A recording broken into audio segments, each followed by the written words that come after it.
माझे मनोरथ पावले जय सिद्धी तई पायी बुद्धी स्थिरावली. समाधान जीवन राहिला निश्चळ गेली हळहळ स्मरणे. त्रिविध तापाचे झालेसे दहन सुखावले मन प्रेमसुखे. महालाभ वाचे वसे पांडुरंग अंगोअंगी संग अखंडित. जीवनाचा झाला ओलावा अंतरी विश्व विश्वंभरी मावळले. तुका म्हणे माप भरो आले सिगे धार बोळ गंगे पुरवाहे. समाधान जीव राहिला निश्चळ गेली हळहळ स्मरणे.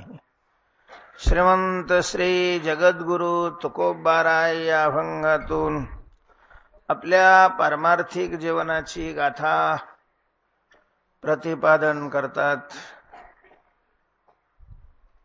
प्रामुख्यानं उत्तरीय जीवन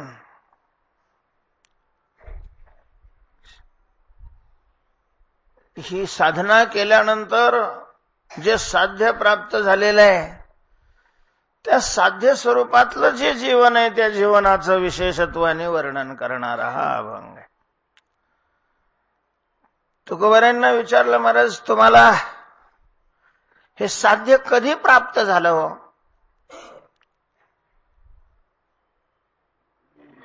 म्हणजे साधना करत असताना असा कोणत्या टप्प्यावर गेल्यानंतर पुढचा पाय तुमचा साध्यामध्ये पडलेला आहे? पहिला पाय साधनेच्या विभागावर आहे आणि आता दुसरा पाय कशावर पडलेला आहे? साध्य अशा प्रकारच्या साध्याच्या विभागावर पडलेला आहे. अशी साधनातली शेवटची स्थिती आणि साध्याचं पूर्वीचा अंत्यक्षण असं कोणतं आहे त्याचं वर्णन तुकोबारायांनी केलेलं आहे. माझे मनोरथ पावले जय सिद्धी तई पायी बुद्धी स्थिरावली. जय पायी बुद्धी स्थिरावली तै माझे मनोरथ सिद्धी पावले. ज्या वेळेला माझी बुद्धी भगवत स्वरूपाच्या ठिकाणी पूर्ण रूपाने स्थिर झाली, खऱ्या अर्थाने स्थिरावली, सांग अशा प्रकारची स्थिरावली, त्यावेळेला माझे सगळे मनोरथ काय झाले? सिद्धी पावले, पूर्ण झाले. अर्थात तोपर्यंत साधकाला त्रास घ्यावा लागतो, तोपर्यंत साधना खडतर वाढते, तोपर्यंत परमार्थाचं काठिण्य, जोपर्यंत बुद्धी भगवत स्वरूपाच्या ठिकाणी स्थिर होत नाही. बुद्धी भगवत स्वरूपाच्या ठिकाणी स्थिर होणं हा साधनेचा गाभा आहे, गाभा. म्हणून साधकाची त्या दृष्टीनं वाटचाल असणं गरजेचं आहे. आपली बुद्धी भगवत स्वरूपाच्या ठिकाणी स्थिरावली पाहिजे. त्यालाच वेगवेगळ्या भाषेत तेथे माझे हरी वृत्ती राहो, याचा अर्थ तरी काय आहे? वृत्ती म्हणजे बुद्धी, तेथे म्हणजे भगवत स्वरूपाच्या ठिकाणी, राहो याचा अर्थ स्थिरावो. वृत्ती राखा पायापाशी, वस्ती धरोणी मानसी, अखंडित असावेसे वाटते पायी, साहोनी संकोच ठाव थोडासा देई. तेच अशा प्रकारचं स्थितीची मागणी आहे आणि वेगवेगळ्या शब्दातून केलेली आहे त्याचा अर्थ. तेव्हा साधनेचं मुख्य अशा प्रकारचं अंग आहे वृत्ती भगवत स्वरूपाच्या ठिकाणी स्थिरावणं. ती स्थिर होण्याकरता बाह्य जी उपसाधनं आहेत ती उपसाधनं कोणतीही केली काही अडचण नाहीये. मुख्य वृत्ती भगवत स्वरूपाच्या ठिकाणी स्थिर झाली पाहिजे. ज्ञानाच्या माध्यमातून गेलं तरीही वृत्ती स्थिर व्हावी लागते, योगाच्या माध्यमातून गेलं तरीही वृत्ती स्थिर व्हावी लागते आणि भक्तीच्या माध्यमातून गेलं तरीही वृत्ती काय व्हावी लागते? स्थिर व्हावीच लागते. कारण ज्ञान होण्याकरताही ज्ञेयाचा आणि वृत्तीचा संबंध यावाच लागतो. वृत्तीचा आणि स्वरूपाचा संबंध नाही आला तर ज्ञान होतच नाही. समाधी म्हणजेच वृत्ती स्थिरावणे. समाधी हे नाव आहे, स्थिर वृत्तीचंच नाव समाधी आहे.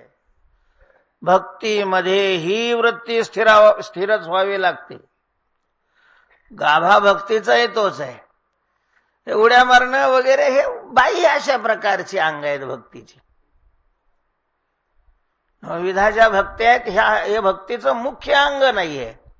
वृत्ती भगवत स्वरूपाच्या ठिकाणी स्थिर होणं हे मुख्य अंग आहे. मग तुम्ही पूजा करत असा, वृत्ती स्थिर झाली पाहिजे. कीर्तन करत असा, वृत्ती स्थिर झाली पाहिजे. स्मरण करत असा, वृत्ती स्थिर अशा प्रकारची झाली पाहिजे. श्रवण करत असा, वृत्ती ही साधनाची साधन आहेत. म्हणून याला साधन भक्ती अशा प्रकारचं म्हटलं जातं. वृत्ती स्थिरावणं हे मुख्य. म्हणून बाकीच्या सगळ्या साधनापेक्षा ध्यानाला प्राधान्य का आहे, तर ध्यानाचा वृत्तीच्या स्थिरतेशी साक्षात संबंध आहे. बाकीच्या साधनाचा वृत्तीच्या स्थिरतेशी साक्षात संबंध नाही, परंपरेनं संबंध आहे. वृत्ती स्थिर होणं गरजेचं आहे. म्हणून करी ऐसी धावा धावी, चित्त लावी चरणापे, हे मना धत्स्व. महाराज हा सुद्धा हालतो नंतरच. केव्हा? मय्यावेशितच आहे तो साम.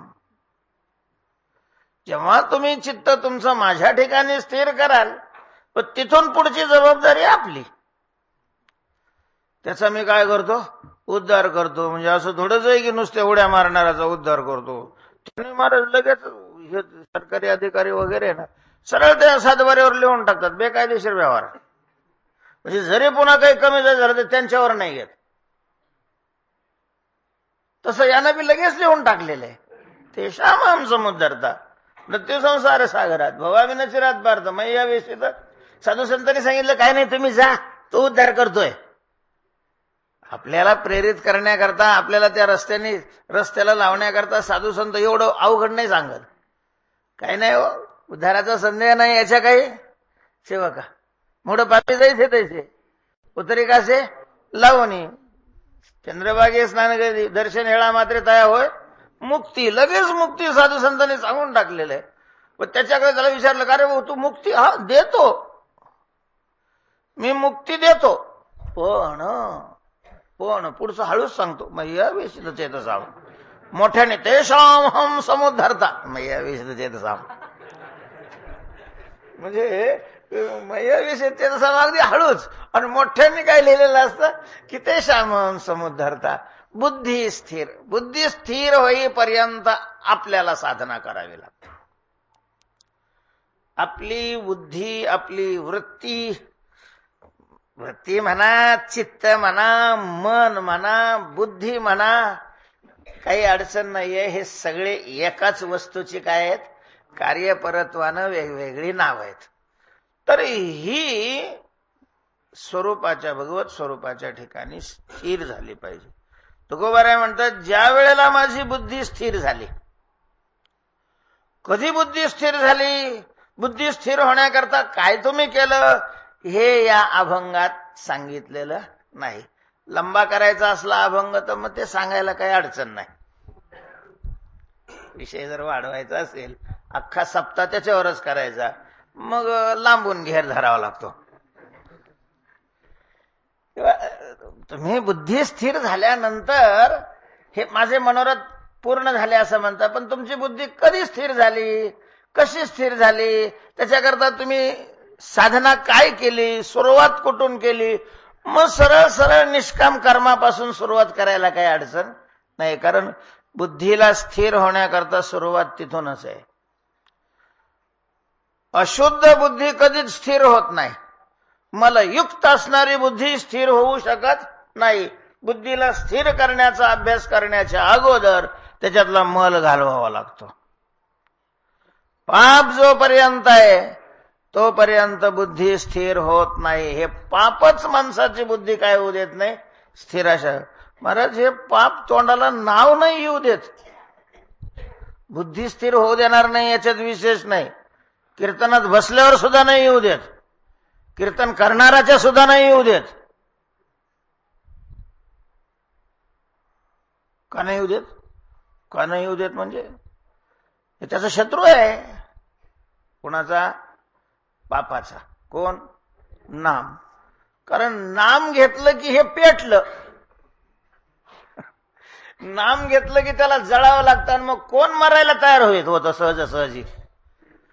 म्हणून शक्य तेवढा प्रयत्न करून हे पाप लोकांच्या तोंडाला देवाचं नाव येऊ देत नाही. दर्शनाच्या बारीला उभं राहिल्यावर सुद्धा भांडणं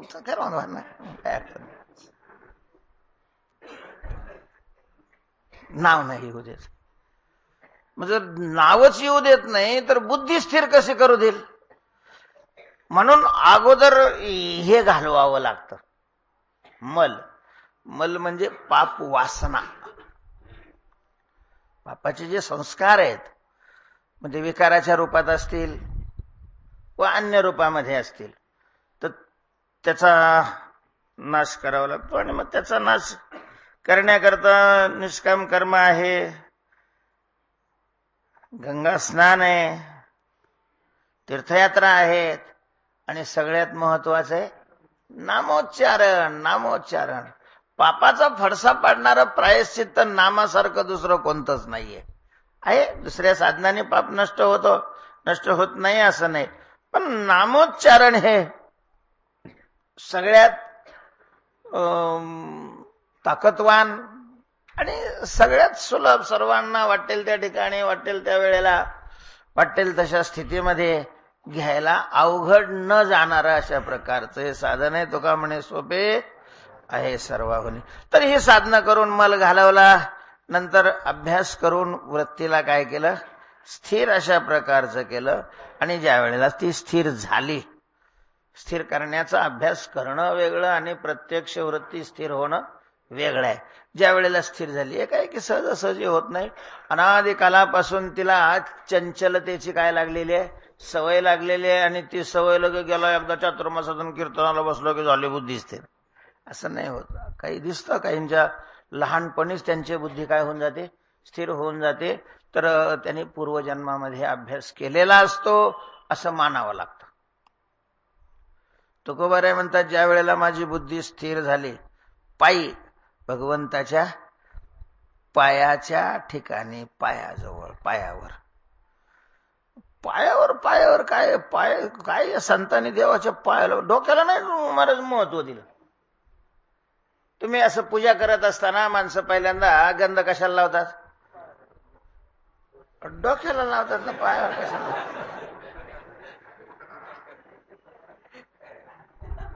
डोक्याला महत्व नाही दिलेलं, देवाच्या पायाला जास्त महत्व दिलेलं आहे.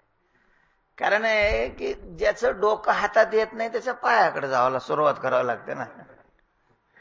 दुसरी गोष्ट अशी आहे की जर त्याच्याकडून काही घ्यायचं असेल तर त्याची ऊर्जा जी वाहते ती अशी नाही वाहत, अशी वाहते.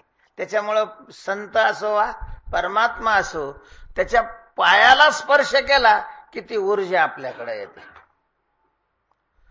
म्हणून त्याच्या पायाचा ना आपल्या डोक्याचा संबंध पाहिजे. त्याच्या पायाचा आपल्या डोक्याचा. आपलं डोकं त्याच्या पायावर ठेवलं की त्या पायाकडून येणारी ऊर्जा लगेचच डोक्यामध्ये घुसली जाते. पाय अतिशय सुंदर आहे. मूळ असं आहे की परमात्मा हा गुणरहित असल्यामुळं, अर्थात इंद्रिय रहित असल्यामुळं त्याचे पाय म्हणजे स्वरूप.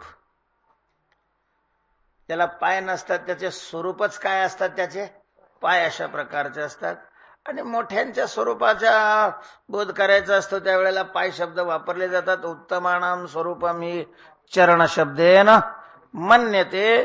तेव्हा पायी बुद्धी देवाच्या स्वरूपाच्या ठिकाणी, पायाच्या ठिकाणी ज्या वेळेला बुद्धी स्थिर झाली त्यावेळेला माझे मनोरथ सिद्धी पावले, माझे मनोरथ सफळ झाले.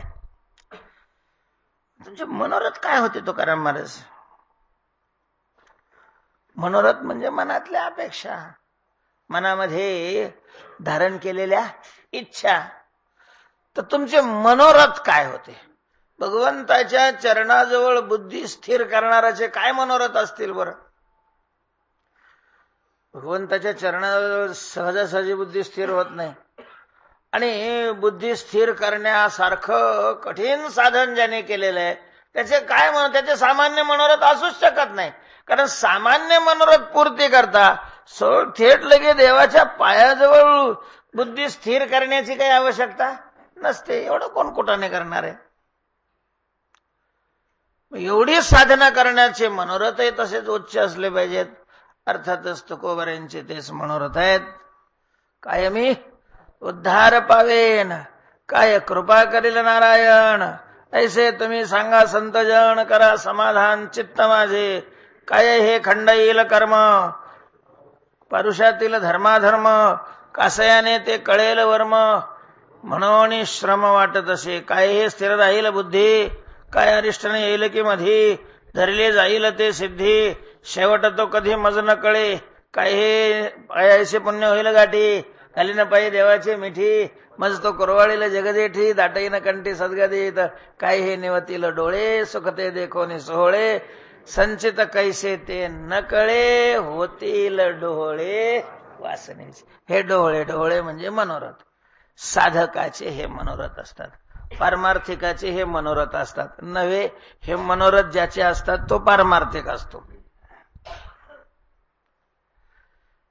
पारमार्थिक कोण असतो? टपोरा गण लावलाय आणि नेहरू शर्ट पांढरा घालून बघलेत पिशवी घेऊन फिरणारा पारमार्थिक असतो असं काही नाहीये. ज्याचे मनोरथ हे असतात तो पारमार्थिक असतो, तो साधक असतो. अर्थातच तुकोबारायांचे हेच मनोरथ असणारे. कोणते मनोरथ आहे तुकोबारायांनी मनोरथ सांगितलेले नाही, पण मनोरथ पूर्ण झाल्यानंतरची स्थिती सांगितलेली आणि त्याच्यावरून आपल्याला मनोरथ काढणं काही अवघड नाहीये. तुकोबाराय म्हणतात की बघ माझी बुद्धी स्थिर झाली की मनोरथ अशा प्रकारचे पूर्ण झालेले आहेत. एक लक्षात घ्या, परमार्थामध्ये सिद्ध्या कधी प्राप्त होतात? काहींचं जर प्रारब्ध असेल, म्हणजे प्रारब्धातलं विशेष पुण्य असेल, तर त्याला परमार्थ न करताही त्या पुण्याच्या प्रभावाने काय होतात? सिद्ध्या प्राप्त होतात. मानावंच लागतं मला सिद्ध्या.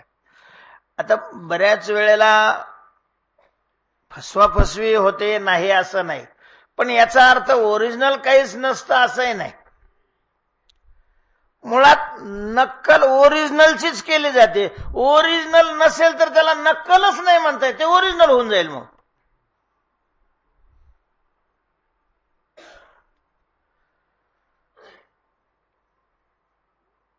ओरिजिनल म्हणजे खरं जे असतं त्या खऱ्यासारखं मग खरं नसलेलं दाखवलं की त्याला काय म्हणतात? नक्कल म्हणतात. पण जर खरंच नसेल तर त्याला नक्कल कसं काय म्हणता येईल? मग कोणाची नक्कल आहे ती?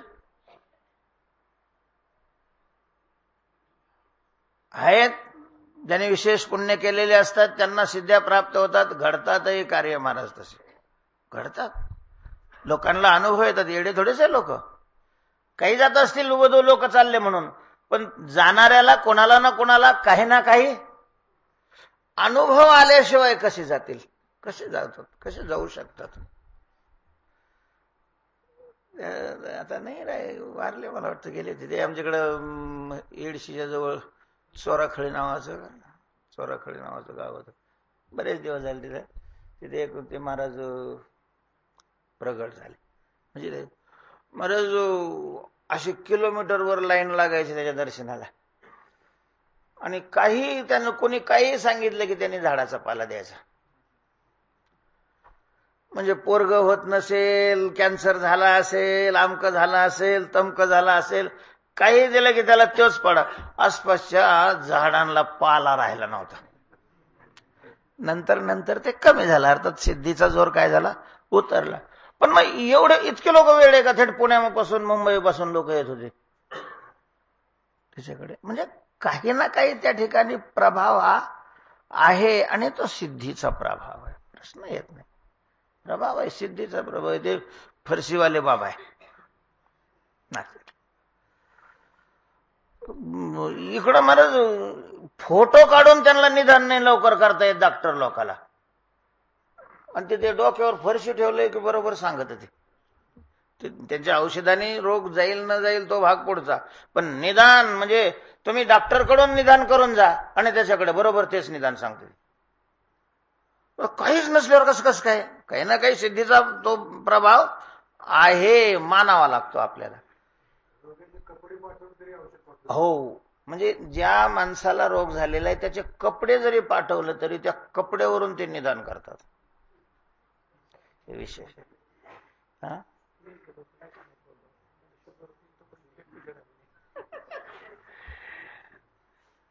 जे मोठे मोठे रोग आहेत ते मोठ्या रोगाचा अनेकांचा असा अनुभव आहे किंवा निदान त्यांचं बरोबर आहे, निदान बरोबर आहे. आपण काही गेलो नाही, म्हणजे मी गेलो पण रोगी म्हणून नाही गेलो. आता कार्यक्रमाला गेलो होतो त्यावेळेला भेटायला म्हणून गेलो होतो. असं का? तर निदान बरोबर राहतं. आता शेवट कर्मावर कुणीही विजय मिळवू शकत नाही. एखाद्याचं बलवत्तर जर कर्म असेल तर मग डॉक्टर असला काय आणि वैद्य असला काय, सिद्धीवाला असला काय, धातयाही पाया पडता नुठी गतायू पंडुसुता. तेव्हा या सिद्ध्या सुद्धा प्राप्त पूर्वपुण्याने एक भाग होतात आणि पूर्वपुण्य नसेल, साधना असेल तर ज्या वेळेला मन स्थिर होऊ लागतं त्यावेळेला सिद्ध्या जवळ येतात. परमार्थातलं ते फार मोठं विघ्न आहे. सिद्धी हे परमार्थातलं भगवत साक्षात्काराकडे निघालेल्या साधकाकरता ते फार मोठं काय आहे? विघ्न आहे, विघ्न. तो का म्हणे हा हो प्रपंच गाडा थोरली ते पिढा रिद्धी सिद्धी. म्हणजे पारमार्थिक दृष्टीनं विघ्न आहे, व्यावहारिक दृष्टीनं. तर मग या सिद्ध्या कधी प्राप्त होतात? वृत्ती स्थिर होऊ लागल्यानंतर. वृत्ती स्थिर जर होऊ लागली तर मग मात्र होऊन सिद्ध्या त्या व्यक्तीकडे येतात. मग बुद्धी स्थिर होणं हा परमार्थातला अतिशय महत्वाचा घटक आहे. बुद्धी स्थिर होणं म्हणजे काय हो? भागवतामध्ये आपला आता विषय गेलेला आहे. अवधूतांनी जे अनेक गुरु केले त्यामध्ये त्या बाणाचं टोक तयार करणाऱ्याला गुरु केलेलं आहे, शरकारू. रस्त्यावर असं त्याचं दुकान आहे, रस्त्यावर म्हणजे रस्त्यात नाही, रस्त्याच्या बाजूला उघडेच दुकान असतं त्याच्यात काय. आणि तो बाणाचं टोक तयार करत होता. तो त्या टोक तयार करण्यामध्ये एवढा एकाग्र झालेला होता, एवढा की नंतर एका सैनिकाने त्याला हलवलं.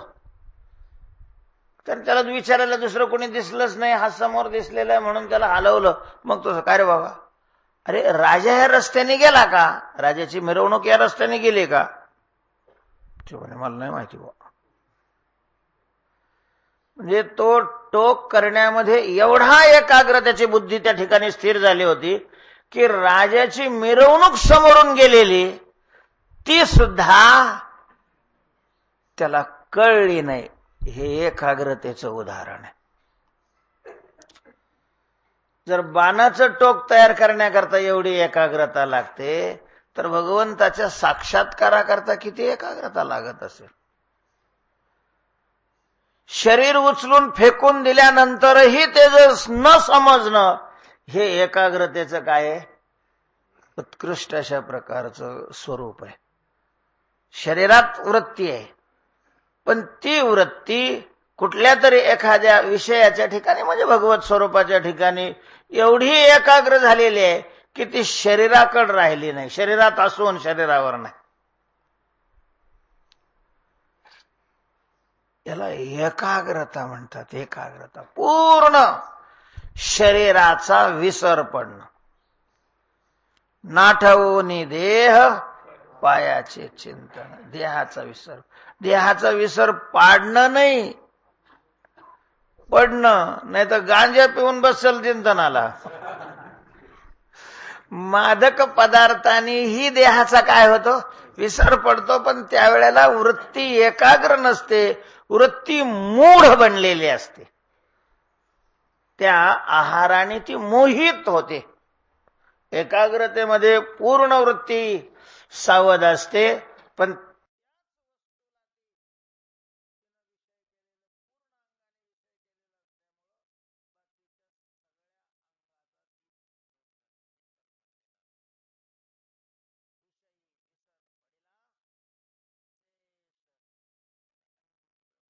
ठसावं लागेल. तेव्हा अशा प्रकारची माझी बुद्धी ज्या वेळेला भगवंताच्या पायाशी स्थिर झाली, एकाग्र झाली, त्यावेळेला मग माझे सगळे मनोरथ काय झाले? पूर्ण झाले. मनोरथ पूर्ण झाले. आणखीन काय झालं? समाधान जीव राहिला निश्चळ, गेली हळहळ स्मरणे. समाधान जीव निश्चळ राहिला, समाधान राहिला. स्मरणे हे हळहळ गेली. अंतकरणात असलेली हळहळ म्हणजेच अस्थिरता, दीनता, दैन्य, चिंता, अशा ज्याच्यामुळं वृत्ती अस्थिर अशा प्रकारची बनते, असे हे सगळे घटक निघून गेलेले आहेत. परिस्थिती नाही बदलली, पण हळहळ राहिली नाही. लोकांच्या परिस्थित्या बदलतात, पण हळहळ तशीच राहते. असं काही नाही की गरीब माणसं हळहळ करतात. त्या दृष्टीनं जर पाहिलं ना, तर महाराज ज्याला नेहमीच गरिबीचा अभ्यास झालेला आहे ते आणि हळहळ सोडूनच दिलेले असते. ते म्हणते नीट मड त्याला कोण रड, काय हळहळ करत नाही ते. पण ज्याला मिळालेलं असतं ना, ज्याच्याकडे आहे, अशी माणसं जास्त हळहळ करतात. काही वेळेला बोलून दाखवत असतील, काही वेळेला बोलून दाखवत नसतील, पण हळहळ असतेच. आणि मग हळहळ म्हणजेच अशांती, अशांती म्हणजेच दुःख आहे. तर ही हळहळ भगवंताच्या स्मरणाने निघून गेलेली आहे, तुकोबाराय म्हणतात. आता हळहळ राहिली नाही. साक्षी भाव प्राप्त झाला महाराज. शरीरावर किंवा शरीर संबंधीवर, घरावर कसाही प्रसंग आला तरी सगळ्याकडेच पाहताना काय होऊन पाहतो? साक्षी होऊन पाहतो. साक्षी होऊन हळहळ. आणि जीव समाधानी झाला.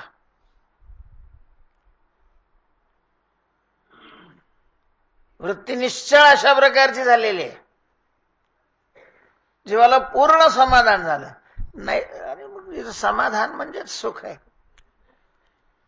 वृत्ती जोपर्यंत चंचल आहे तोपर्यंत सुख नसतंच. खरं तर वृत्ती चंचलतेचा दुःखाशी संबंध आहे. जेवढी जेवढी वृत्ती आपली अशांत होईल, अस्थिर होईल, चंचल होईल, तेवढं तेवढं दुःख वाढत असतं. म्हणून तो तुकोबारायने म्हटलेलं आहे की शांती परते नाही सुख. जीवनात सुखी बनायचं असेल तर शांतीहून वेगळं सुख नाहीये. अर्थात वृत्ती शांत करावी लागेल, स्थिर करावी लागेल.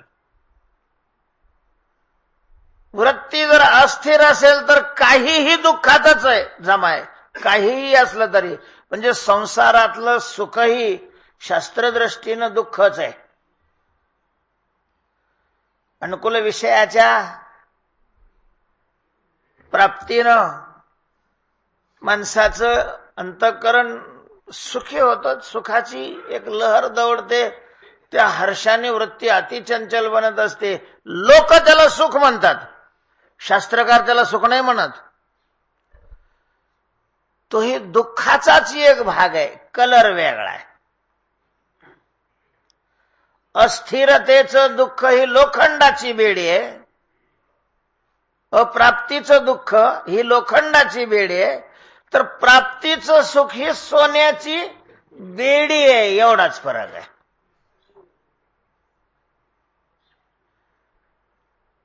सुख व्यवहारातलं आणि दुःख व्यवहारातलं एकच किंमत आहे. दोन्हीही जन्य आहेत, दोन्हीही कर्मजन्य आहेत.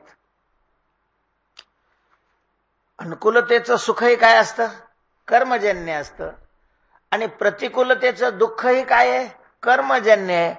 आणि जे जे कर्मधर्म नाशिवंत, तुका म्हणे त्याचे कळले आम्हावर.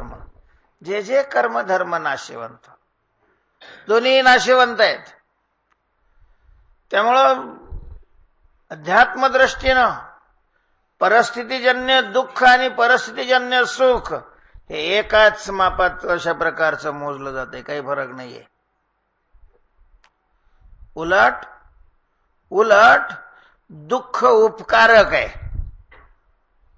सुख घातक आहे.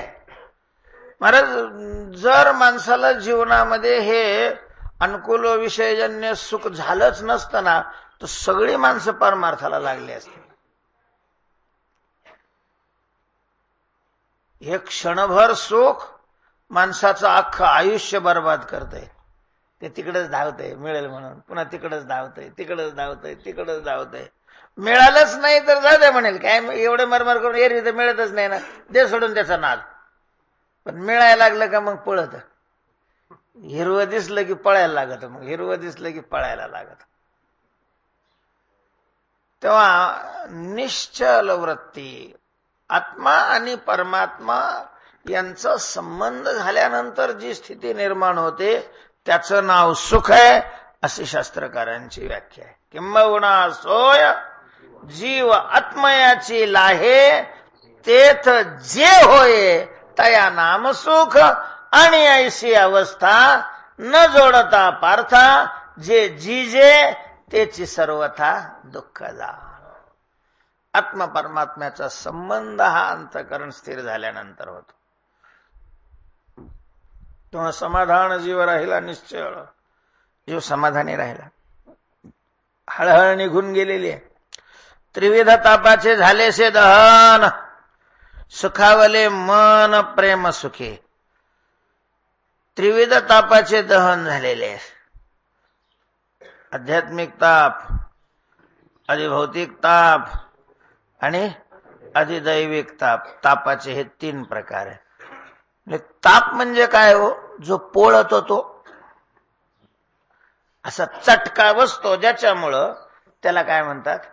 ताप म्हणतात. ताप काय झालं हो? काय ताप झाला विनाकारण? हो झालं काय? शेजाऱ्याचं भांडण झालं, चटका बसला. मग काहीचा फोड येतो, काहीची जखम होते, काही आपल्या तेवढ्या पुरतं थोडस हे होतं. तर ताप ज्याच्यामुळं जीव तप्त होतो त्यालाच ज्वर किंवा ताप म्हणतात. त्यालाच दुःख अशा प्रकारचं म्हटलेलं आहे. ताप वेगळा आणि दुःख वेगळं असं नाही. तापाचाच पर्यायी नाव काय आहे? दुःख आहे. म्हणून हे 3 नाव दुःखाचे म्हटले तरी चालतील किंवा तापाचे म्हटले तरी चालतील. योग्याने त्याला ताप नाव दिलेलं आहे. 3 प्रकारचा ताप आहे. आध्यात्मिक ताप, अधिभौतिक ताप आणि अधिदैविक. हा आम्हाला नसतो असा कोणताच ताप. तुम्हाला पण ताप आहे. शरीरधारी आहे आणि त्याला ताप नाही असं कधी नसतंच. शरीर आहे आणि ताप नाही असं कधी नसतंच. शरीराचं उपादान आहे ताप, उपादान. जसं घोंगडीतून जर ती केस काढून घेतली तर घोंगडी राहणारच नाही, तसं जीवनातून जर ताप काढून घेतला तर जीवनच नाही राहणार. कपड्यातले तंतू काढले तर कपडा राहील? कारण तंतू हेच त्याचं काय आहे? उपादान आहे. ज्वर हे शरीराचं उपादान आहे. शरीर आहे तोपर्यंत ज्वर राहतोच, ताप राहतोच. आध्यात्मिक ताप आहे. आध्यात्मिक ताप कशा म्हणतात? क्षुधा, तृषा, रोग यापासून होणारं दुःख. आणि मग शरीर आहे तोपर्यंत भूक नाही राहणार, शरीर आहे तोपर्यंत तहान नाही लागणार, आणि मग भूक लागल्यानंतर नाही जेवण मिळाल्यानंतर ताप नाही होणार. शरीर आहे तोपर्यंत हे ताप राहतातच. अधिभौतिक ताप कशाला म्हणतात? शरीराहून भिन्न. शरीराकडून होणारा जो ताप आहे त्याला आध्यात्मिक ताप म्हणायचं. शरीराहून भिन्न आणि नेत्रेंद्रियाचा विषय असणारा जो पदार्थ, त्याच्यापासून होणाऱ्या दुःखाला अधिभौतिक दुःख म्हणतात. मग शेजाऱ्यापासून दुःख होणं, पोरापासून दुःख होणं, बायकोपासून दुःख होणं, नवऱ्यापासून दुःख होणं, जावयापासून दुःख होणं, शत्रूपासून दुःख होणं, चोरापासून दुःख होणं, वाघापासून दुःख होणं, आपल्याहून भिन्न वस्तूपासून दुःख होणं याला काय म्हणतात? आधी भौतिक आणि आधी दैविक ताप त्याला म्हणतात, की आपल्या शरीराहून भिन्नही आहे पण नेत्रेंद्रियाचा विषय नाही. जसं ग्रह, यक्ष, राक्षस, पिशाच्यादिकापासून होणाऱ्या दुःखाला. कुठं चालले हो? त्र्यंबकेश्वरला. का? नागबळी करायला. मग ह्याचा ताप कोणता समजायचा? आधी दैविक अशा प्रकारचा ताप समजायचा. ते तापाचे 3 प्रकार आहेत आणि तुकोबाराय म्हणतात आमच्या यात तिन्ही तापाचं दहन झालं. पण महाराज शरीर आहे आणि तुम्ही शरीरात आहात. ते काय तुम्ही शरीराला मी माना नका मानू, पण तुम्ही शरीरात आहात आणि शरीर आहे तोपर्यंत हे तिन्ही ताप असतात. डास चावणार नाही शरीराला. हे त्यांना कसं काय चावलं? त्यांच्या गळ्यात तर माळ आहे की. महाराज माळ करायला तर लय भिडतात. काय त्यांचं रोगचं गोड फीड लागत काय काय माहिती. मग डास चावल्यापासून होणाऱ्या दुःखाला कोणतं दुःख म्हणायचं? आधी भौतिक दुःख आहे. रोग होतच राहतो असं थोडी आहे. रोगापासून होणारं दुःख आध्यात्मिक दुःख आहे. कर्म आहे, कर्मामध्ये या सगळ्या गोष्टी असतात. आधी दैविक दुःख आहे. तर तुम्ही तिन्ही तापाचं दहन झालं अशा प्रकारचं ते म्हणतात. हे कसं शक्य? जर शरीर आहे तुमच्याजवळ तर दहन कसं झालं? तर दहन झालं या शब्दाचा अर्थ परिस्थिती अंगावर येत नाही असा नाही. मग त्या याच्यात श्रुतीतलाच तो श्लोक आहे. आत्मानं चेत विजानीयात अयमस्मी ती पुरुषा किमिच्छन कस्य काम आहे शरीरम अनुसंजरेत. शरीराच्या तापाने तो तप्त कसा होईल? याचा अर्थ शरीर तापणारच. मग दुःखाचा नाश झाला याचा अर्थ शरीराचा संबंध सुटला. शरीर तप्त होतं. शरीराचा संबंध मन घेतं. शरीराचा आणि आत्म्याचा संबंध एकत्र करणारं कोण आहे? मन आहे. मन. आणि ते मन प्रेम सुखामध्ये काय झालं? सुखी झालं.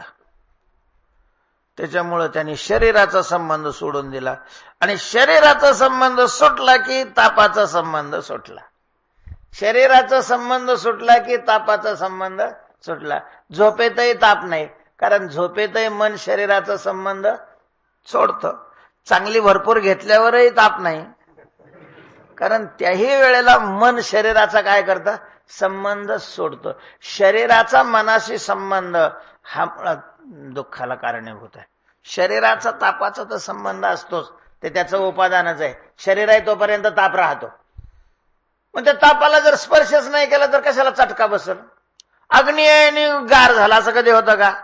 अग्नी तर तप्त आहेच आहे, फक्त त्याचा स्पर्श करायचा की नाही हा प्रश्न आहे. अग्नीत होऊन घातला आणि मग लागला बोंबलायला, अग्नी पळतो, घातला कशाला हात तो? तसं शरीराशी तादात्म्य घेतलं मग लागला बोंबलायला, मला दुःख होतं. सांगितलं तुला कोणी? कारण तू जाणून बुजून दुःखात काय घातलेला आहे? हात घातलेला आहे. तर तुकोबाराय म्हणतात की ज्या वेळेला बुद्धी पायी स्थिर झाली त्यावेळेला त्या पायाविषयीचं अगाध प्रेम बुद्धीमध्ये निर्माण झालं, मनामध्ये निर्माण झालं. प्रेम रसे बैसली मिठी आवडी लाठी मुखाची. आणि मग त्या प्रेमाच्या आनंदाने मन इतकं आनंदी झालं की त्याने देहालाच विसरून टाकलं. देहाचा संबंध सोडून दिला आणि देहाचा संबंध सोडला. त्रिविध तापाचे झाले सेदहन. सुखावले मन प्रेम सुखे महालाभ वाचे वसे पांडुरंग अंग अंगी संग अखंडित. आणि सगळ्यात मोठा अशा प्रकारचा लाभ जर काही झाला असेल तर पांडुरंग वाचे वसे आणि अंगो अंगी अखंडित संग. अखंड पांडुरंग आमच्या वाणीमध्ये राहिलेला आहे. अर्थात वाणीमध्ये म्हणजे मनामध्ये. आणि अंगो अंग संग प्रत्येक अंगाशी त्याच्या अंगाचा संग झाला. म्हणजे डोळ्याशी त्याचा संबंध आहे, कानाशी त्याचा संबंध आहे, नाकाशी त्याचा संबंध आहे, त्वगेंद्रियाशी त्याचा संबंध आहे, पायाशी, हाताशी, सगळ्या अंगाशी त्याच्या अंगाचा संबंध झाला. आणि तोही तेवढ्या पुरता नाही, अखंड झाला. अखंड अखंड. डोळ्याशी त्याचा संबंध असल्यामुळं डोळे तृप्त आहेत, कानाशी त्याचा संबंध असल्यामुळं कान तृप्त आहेत, मनाशी त्याचा संबंध असल्यामुळं मन अशा प्रकारचं तृप्त आहे. हा सगळ्यात मोठा फायदा झाला, सगळ्यात मोठा अशा प्रकारचा हा लाभ आहे, महालाभ. बाकीचे काही आभासात्मक लाभ आहेत, काही साधनात्मक लाभ आहे, आणि सगळ्यात श्रेष्ठ लाभ कोणता आहे तर पांडुरंगाची प्राप्ती. संत दर्शनी हा लाभ पद्मनाभ जोडला. पद्मनाभ महालाभ वाचे वसे पांडुरंग अंगोअंगी संग खंडित. जीवनाचा झाला ओलावा अंतरी, विश्व विश्वंभरी मावळले. पायी बुद्धी स्थिरावल्यानंतर काय काय कार्य घडलेले आहेत ती सगळी कार्य या अभंगामध्ये तुकोबारायांनी व्यक्त केलेले आहेत. भगवंताचं अंगसंग झाला. आता आमच्या वाणीत तर सतत त्याचं नाम असतंच. याचा सरळ अर्थ आहे की अखंड नाम होण्याकरता पायी वृत्ती स्थिर होणं गरजेचं. जोपर्यंत भगवत चरणाजवळ वृत्ती स्थिर होत नाही तोपर्यंत नाम अखंड वाणीत राहत नाही. अभ्यास करतो आपण, अभ्यासाने खूप वेळ राहत असलं तरी मग कधीतरी त्याचा काय होतो, विसर होतो. आणि देवाचा सतत संबंध. तुका म्हणे आम्हा देवाचा सांगात नाही विसंबत येर येरा. आम्ही त्याला विसरत नाही, तो आम्हाला विसरत नाही.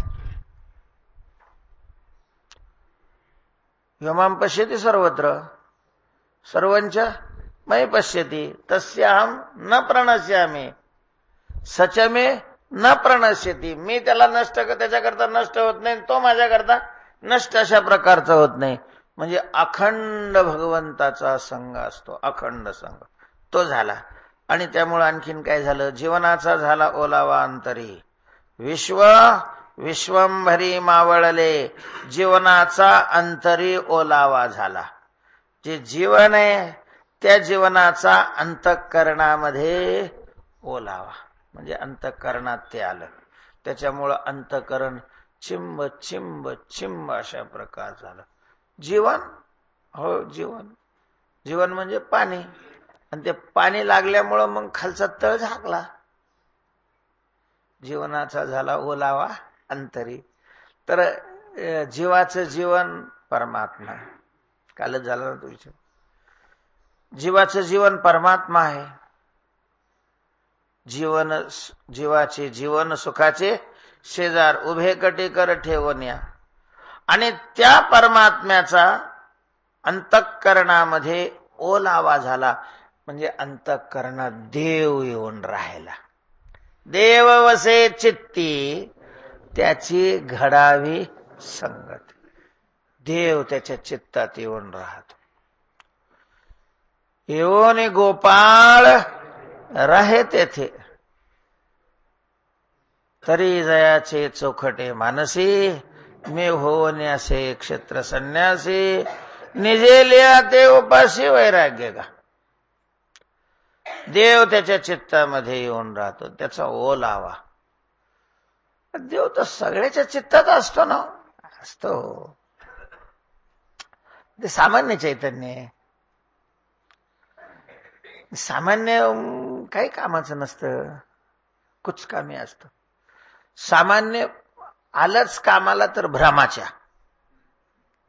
सामान्य ज्ञानाने काय होतं, भ्रम होतो. भ्रम उगाचच आग पडते, आग वाढते. सामान्य हितकारक नाहीच आहे, अनहितकारकच अशा प्रकारचं सामान्य. कुठलंही सामान्य अशीच बोंब राहते. सगळ्याच्या अंतःकरणामध्ये सामान्य रूपाने येतो. आणि ज्यांनी साधना केली, आपली बुद्धी भगवत स्वरूपाच्या ठिकाणी स्थिर केलेली आहे, त्यांच्या अंतःकरणामध्ये तो विशेष रूपाने असतो, विशेष रूपाने असतो. आणि त्यामुळे महाराज भेटच नाहीत संत. आम्हा हरिच्या दासा काही भय नाही तिन्ही लोकी. का बरं बाबा तुम्हाला सगळ्याला भीती आणि तुम्हालाच कसं काय भीती नाही? तर त्याचं कारण असं आहे की देव उभा, देव आमच्या अंतःकरणात उभा आहे, मागही आहे पुढेही आहे, पण मुळात कुठं आहे? अंतःकरणात आहे. आणि मग अंतःकरणात काय तुमच्याच थोडाच देव आहे, आमच्याही देव आहे ना. सर्वस्य चाम, सर्वस्य चाम. काल एक बाबा म्हटले बा चहा निषिद्ध आहे असं कुठं शास्त्रात सांगितलंय का? चहा हे मुळात भारतीय पेयच नाहीये, त्याच्यामुळं चहाचा उल्लेखच कुठं पुराणामध्ये मला तर नाही सापडला भाऊ. चहाचं कुठं नाव आहे का? नाहीये, कारण ते आपल्या भारतातलं नाहीच आहे. त्यामुळं मग निषिद्ध म्हणूनही सांगितलेलं नाही आणि विहित म्हणून तरी कुठं सांगितलेलं आहे? कुठं नाव आलंय? ते म्हणे मग सर्वस्व चहा नाही घेतात आलं का? अर्थात विनोदाने गेलं. तिथं स्टोअर केलेलं सांगितलेलं आहे, गॅसवर नाही.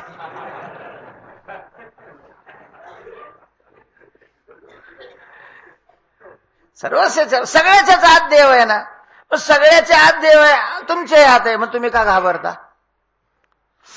आपल्या आत देव आहे, मग आपल्याला भीती वाटायचं काय कारण आहे का? भीती वाटते की नाही? वाटते. म्हणजेच याचा अर्थ देव सामान्य रूपात आहे, देवाकडून देव असेल, आमच्याकडून तो नाही. ज्याच्या अंतःकरणात देव आहे ते देवाला सतत पाहत असतात. त्यांच्या तो दृग्गोचर अशा प्रकारचा असतो आणि मग भ्यायचं काय कारणच नाही. देव बरोबर असल्यानंतर काय? महाराज आई बरोबर असल्यावर मूल घाबरतं का? नाही.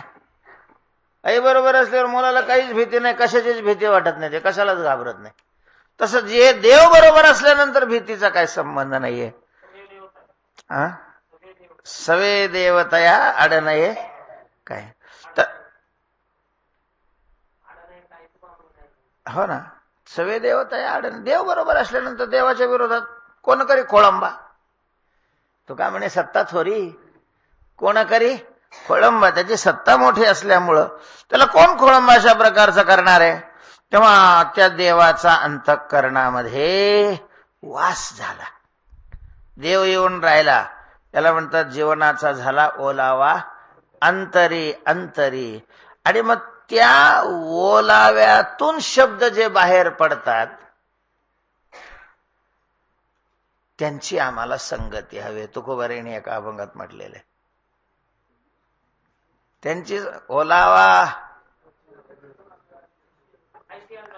ऐसियाचा संग दे नारायणा, ओलावा वचना जयाचिया, जयाचिया वचना ओलावा. तर ओलावा म्हणजे असं गोड गोड बोलत होतो नाही